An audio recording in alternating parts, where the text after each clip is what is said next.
We're joined by Alabama head coach Nate Oats. Coach, can you please give us an opening statement? Then we'll take some questions. It's great to be here. I'm very fortunate that I'm able to coach at a place like Romulus that gives us the resources to be able to make a run like this. I mean, shoot, I've done a lot of reminiscing over the last week as people asked me, 11 years ago I was coaching high school basketball and just getting to know the Hurley brothers pretty well. It's ironic that, my first Final Four that I make, the first one Alabama makes, but I coaching against Danny Hurley, who his brother Bobby, it's the one that got me in this business. If it wasn't for Danny and Bobby, I wouldn't be here, and we're playing each other in Bobby's town down here in Phoenix. So it's kind of funny how it comes full circle, but it'd be nice if I wasn't having to play against Danny's team because it's a pretty good team. So we've been underdogs kind of through this tournament. Nobody expected us to be here at this point. Last year we had the number 1 overall seed, and it's the nature of the tournament. With a one-game elimination tournament, the best team doesn't always win. That happened last year, and we've been able to make a run now, and we're going to have our team ready to go Saturday night. We know we've got a daunting task in front of us, but our guys will be ready. And, me and Danny talked earlier in the week. We're going to have fun. He's ultra-competitive, as I'm sure you all know. And not quite sure what happened with the plane. It wasn't me. I didn't send anybody over there to mess with the mechanics. I'm sure he's conjured that up in his head already. But I did get a good night's sleep last night, so that's nice. But I'm sure he'll be fired up and ready to go Saturday. It'll be fun, and then we'll touch base after the game. Coach, our first question comes all the way up front on the left side of the room. Jeff? Yeah, Nate, how many hours of sleep did you get? I got a solid 7 to 8 hours in a bed, not on a plane. They got in at 3:13. That's not fine. I am glad I'm not the ops person for the University of Connecticut basketball team during this trip, that's for sure. How do you approach this with your team? I mean, obviously nobody's picking you guys to win. You're a heavy underdog. How are you approaching this with your group right now? Listen, we were an underdog. Nobody expected us to be here. I mean, we weren't playing our best basketball coming into the regular season. Now, part of that was we weren't healthy. We haven't had the last time we had our full team healthy, we beat a really good A&M team 100-75. So, we had to sell our guys that we can make the run, before the tournament. Now that we've made the run to get to the Final Four, I want our guys playing loose and free, but I want them thinking we got a chance to win. I mean, if you guys know me, I'm not going into this game just happy to be here. UConn's great. Danny's done a great job. I mean, there's, as Danny said, they're bulletproof, but other teams have been up on them, going on runs. The problem is they just go on a huge run, as evidenced by the last game, 30-0, or they make these enormous runs. So we're going to show our guys success other teams have had, and the success that other teams have had, we also do those things very well. We just can't give them these big runs that everybody gives up. Now, it's a lot easier said than done, but over 40 minutes, we're going to be in there. We got a chance. We played some of the best teams in the country. We didn't win in the non-conference against some of the best teams, but we had margins. We were up at least 6 on all 3 of those games. When we played Purdue, Creighton, Arizona, we were up at least 6 with at least a 75% chance of winning each game in the second half. So we've played good teams and been up on them, and we can go back to that. We just got to close out 40 minutes. Coach, we're going to go to the left side of the room by the column, AP. Hey, Coach, right here. AP Stadium, AP and Kelly, as we see at syndicated radio. Coach, what elements of UConn Hurley basketball are present in Alabama basketball? And in general, what do you tell your team about playing against a supreme shot blocker?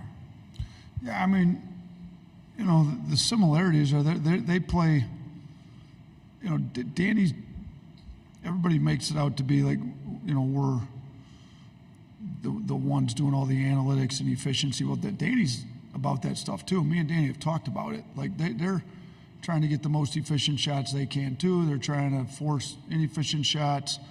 They do it a little differently because they've got a post player in Klingon that they can go to. And we don't play through the post as much, but they like to shoot a lot of threes too. Every big run I've seen them make, they've made plenty of threes. They take threes in the break like we take them. Now we play a little more loose and free in the half court. They're a little more set oriented. They're going to run a set every time they don't score quickly. In a transition break, our guys play a little bit more in the flow, but it's probably a lot more similarities than there are differences. And he does a good job with the sets. Then obviously attacking Klingon. Well, Illinois tried to go right at him, and I think they were 0 for 19 on shots that Klingon contested. So it's probably not the best plan of attack. But we have played against Edey. We played against Kalkbrenner. We played against Jonas Adu at Tennessee. We played against some real shot blockers, and we've had some success with them. Can you pull them away from the rim? We can play Grant Nelson at the 5 some, and if he's making shots, you got to come away from the rim. There's other things you can do, but we certainly aren't going to just drive the ball at him and expect to score over the top of him all night. That didn't seem to work very well their last game out. Just a quick reminder, you can take still photos, but no video while in the press conference room. Let's go up to Dan, left side up front. Nate over here. Hey, Dan Wolken, USA Today. You talked about reminiscing the last several days. When you think back to that time in your career and your life, were you happy being a high school coach for the rest of your career? Or did you, were you grinding every day to strive to get an opportunity to do something like this? It's a good question. So when I took the job, at 27, I'd been a Division III assistant for 5 years. I think I would have taken any Division I assistant job anywhere in the country. It didn't really matter. It was just to be at this level. As I stayed at Romulus longer and longer, I was getting more and more picky with where I'd go. I had 3 daughters that were born in right outside Detroit there, and I didn't want to have to move my family. And really, the Hurley family kind of helped me come to grips in my head with I'll be okay just being here the rest of my life. We were successful at Romulus. We were winning, good retirement plan as a school teacher. Because I had interviewed at a few different schools in the MAC and didn't get them, or just wasn't the right, or been promised a job that then didn't come through when they had an opening. And I could be frustrated, but I'd come to grips. If Bob Hurley Sr. could be a Hall of Fame coach and turn down, I think he had multiple Division I head coaching jobs he turned down to stay at St. Anthony's. And we were nowhere close to St. Anthony's at Romulus. I'm not trying to compare the two programs, but the fact that he stayed at the high school level and everybody knew him and he was great, I could stay here and be a very successful basketball coach and be happy with it. Well, it seems like every time you kind of get that way in life, then a pretty good opportunity comes up. So kind of when I got to the point where we're going to work hard, but I wasn't just grinding to get to a college job. Let's do this the best I can because that's the way we should do it. Then I had a pretty good opportunity come up, and Bobby Hurley offered me a spot. And I got to the point I was not going to go into college if I wasn't pretty confident the guy I was going in with was going to be successful. I was pretty confident the Hurley family was going to be successful. Bobby Hurley being part of it, obviously, was going to be successful in his college coaching because I didn't want to have to move after getting fired year after year after year. And I've been fortunate. We haven't been fired anywhere yet. Coach, we'll go to the right side, just to the left of the column. Hey, Nate. David Brandt with the Associated Press. You talked about your background, and I think 4 out of the top 5 scorers on your roster transferred from mid-majors. Do you think that kind of player is a little more hungry, a little more appreciative, that there's something about, that journey that makes those players in some ways tougher? I think so. I feel like I'm, a little bit the same way. Like I'm just a high school guy that caught a break that's still trying to prove that I even belong at this level. I think those guys are mid-major players with a chip on their shoulder that, played well enough that now they get an opportunity to prove they belong at this level, and they're still trying to prove it to this day, and they're going to be trying to prove it Saturday that they belong at this level. Look at a kid like Mark Sears, who's from the state of Alabama, that we probably screwed up and didn't offer him a scholarship. There's no probably about it. We screwed up. He's obviously good enough, but I'm not sure that he would be this good if he didn't have to go to Ohio University first before he came here, because this is a kid that's improved every single year. Out of high school, he had to go to Hargrave. Then he has to go to Ohio. Didn't shoot it well as a freshman. Got to prove he's a shooter. Plays well. Then we take him. He ends up being our second leading scorer. Now this year he's our leading scorer, and we're in the Final Four. I mean, he's just improved every year, but they all got a little chip on their shoulder. Estrada from Hofstra, I mean, he's a player of the year, back-to-back years in a great league there. But now, he didn't play a ton at Oregon. So now he's proven he can do it at this level on a team that can win and go to the Final Four. And Grant Nelson and Reitzel and even Nick Pringle started at Wofford, and I think only played in half the games his freshman year at Wofford. So I think all of these guys are trying to prove they belong at this level, just like I am, to be honest with you. Coach, third row on the right side. Coach Ryan Hennessy, NBC 13 in Birmingham. There's a stat that came out that over the last few years, the Final Four coaches have an average of 20 years of experience as a head coach. I believe yours is 9 in Division I. How many people have said to you, you can't do it this way? Your route was a little different, not being an assistant for long. And what do you say to those people that there is different routes to take to get to the Final Four? Yeah, there's definitely a different route. Mine's a lot different than most. And I was at Romulus, and Danny being at St. Benedict's, Kevin being at Hargrave, and Romulus a little bit different. It's cool that we were all in high school. Mine was a little more like the traditional high school. You actually had to live in Romulus to go to Romulus, and I think it gives some hope and belief for just the normal high school coach out there. Maybe not the high school coach that's on this national level where they're recruiting nationally. But I think, and I wouldn't trade my route for anything, because I got experience at that in different ways that like a lot of these coaches don't get. If you haven't coached at a high school level, you have no idea what it's like to be on the other side of the recruiting table. I had 18 kids go play Division I. I took a lot of them on visits. I took E.C. Matthews on an unofficial visit to Rhode Island, drove him out there from Detroit to Rhode Island, sat in on all the meetings. I know what it's like to sit on that side of it, so I can use that to apply. And there's lots of, I'm able to experiment with how I play. If your first head coaching job ever is at Division I level, there's a big spotlight on you. You can't experiment as much. 1 year we pressed the whole year, found out what worked, didn't work. If you do that at this level and it doesn't work, you may get fired after a year. If they fire me from being a coach at Romulus, it only takes like $4,000 out of I'm still good as a teacher. I still got my math job, so I was able to experiment a little bit more, coming up that way. And I think it gives me a different perspective on some things, but I'm here. To those that say you can't do it, it's definitely harder, but you can't do it. I just did it. I mean, you got to catch some breaks. I don't want to, if I had some secret formula, I'd write a book and make millions retire from coaching. You got to catch a lot of breaks, but you got to be ready for your breaks when they're given to you too. I'm thankful to be here. I was grateful to work at Buffalo under an AD that took a chance. He's now in the SEC. Danny White's at Tennessee, but he gave me a job after only being there for 2 years.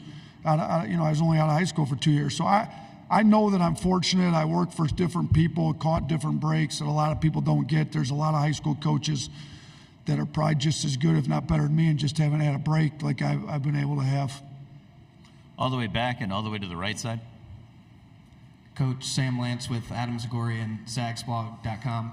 First thing, what made you want to recruit Aaron Estrada, and how does NIL help someone like him kind of change he and his mom's life? He talked to us about how much NIL has allowed him to support her.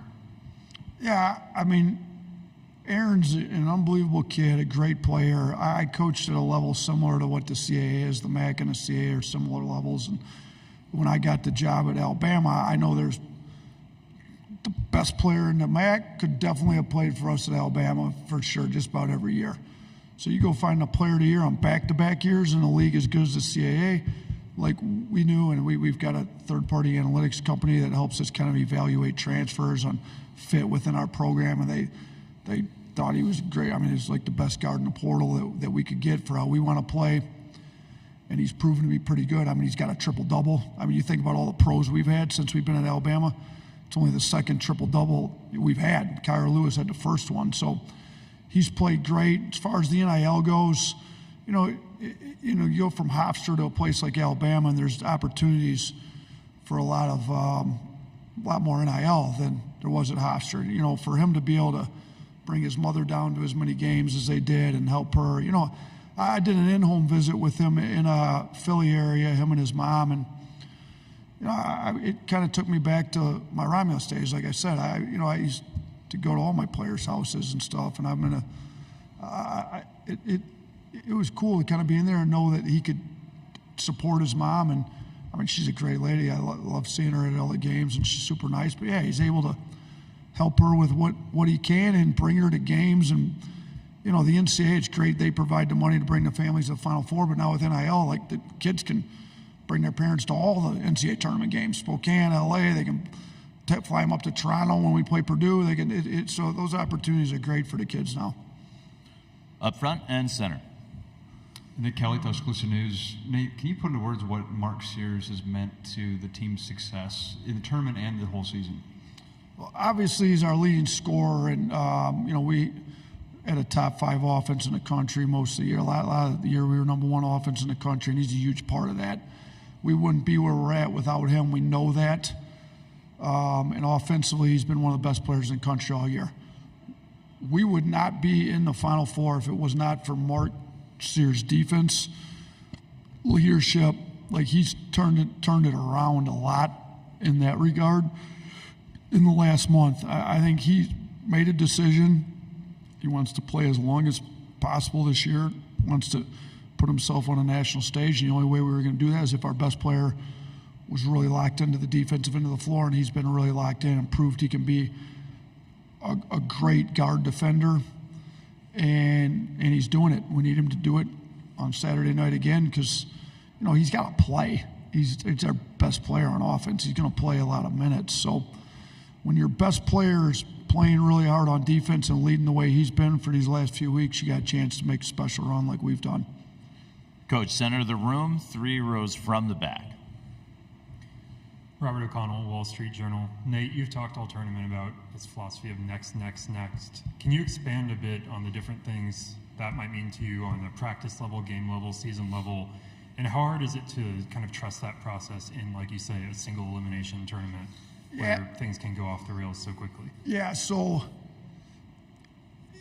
I talked to Coach Saban after we lost in the SEC tournament. I think just about every year he won a national championship, they lost at some point during the year. And football's obviously different. There's a lot more games in basketball. But, like, this year they lost the Texas game, and he did an unbelievable job getting the season turned around. So I called him, like, how do we get this thing turned around this late? Like, we're not playing our best basketball. And he kind of talked. He watches all the games, and Coach, got to get you guys, they got to go to the next play. And we kind of talked about that a little bit as a group, but I'm like, you know what? We're going to make this real simple. We're going to come in, we're just next. Like, and it goes all kinds of different ways. Sometimes we'll be on, like, like I said, we had the number 1 offense for a bulk of this year until the injuries came. But sometimes we'd be on a big run, be up on a team big, and we just relax on defense. It even happened to us in the NCAA tournament. We got up 31 on Charleston. I felt like we relaxed, and over the last 7 minutes, they outscored us by 18. So we did a pretty good job of next until then, and then we didn't do a good job at it. But it's also been the other way. We have some offensive struggles. Guys will drop their heads, and they're thinking about the last play on offense instead of the next play on defense. So, it's the next action within the play. It's the next play, no matter what happens on offense, good or bad. Bad call by a referee, teammate misses you on an open kick out. It doesn't matter. Just go to the next play and give everything you have to the next play. And then when we're done with this game, move to the next game. So I think it's great philosophy in life. There's a lot of adversity you hit in life. Move to the next. What's the next best action? Like, shoot, go through all kinds of things in life. move to the next one and make that the best one. If you live in the past, you're not going to be very good in the present. So we've been trying to move to the next play, the next action, the next timeout, just next. And our guys have been doing a pretty good job of it for 4 games. Coach, this is likely our last question. And Reed, we're using that same back right mic.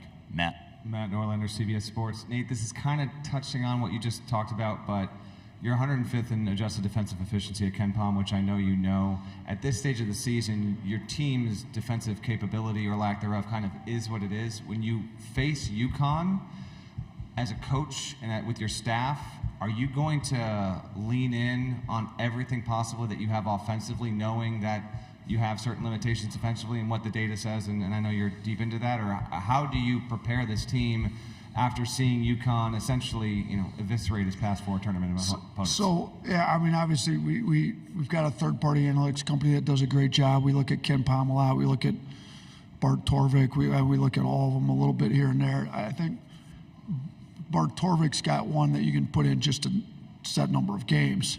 So if you look at our 4 games in the in-state tournament, we're not anywhere close to 105th. Do you know what we are?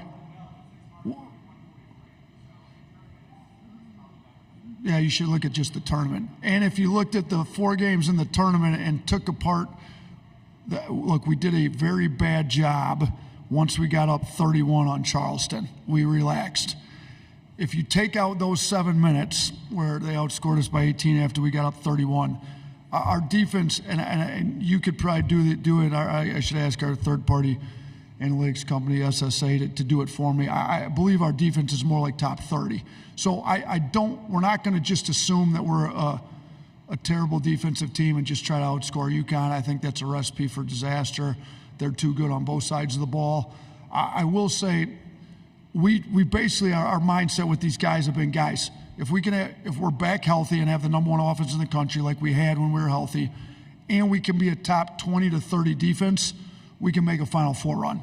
So forget it. We're not fixing the 105. I mean, there's not enough games left but let's forget that. Let's lock in. We're going to do everything we can in these games. So we did give our guys, after the first week of the tournament, in the last 2 games, we were, whatever it was, 30-something, I think it was. So I haven't run it yet. I've been a little bit too busy trying to figure out UConn. We've got our hands full with UConn.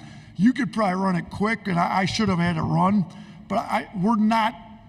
Our offense has to be great. We know that against a very good defense from UConn, but we are going to try to be as good as we can possibly be on defense. I just don't think you can try to be UConn 120 to 118. That's probably not going to be a good idea.